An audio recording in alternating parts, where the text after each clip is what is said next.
So I studied business, and it was a 4 year course that included a placement year. So during my 4 year course, I spent a year in industry. And what that means is during your time at university, you have a year out where you go and work and have a placement year.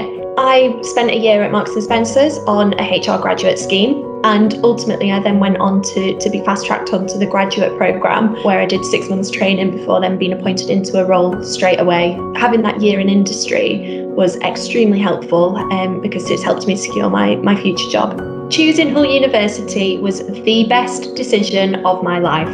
The place, the people, the culture, the quality of learning, the support that you get is just absolutely outstanding, and it's formed me into the person that I am today. Without Hull, I'm not sure where I'd be, who knows, but it has truly made a difference to my life, all for the better.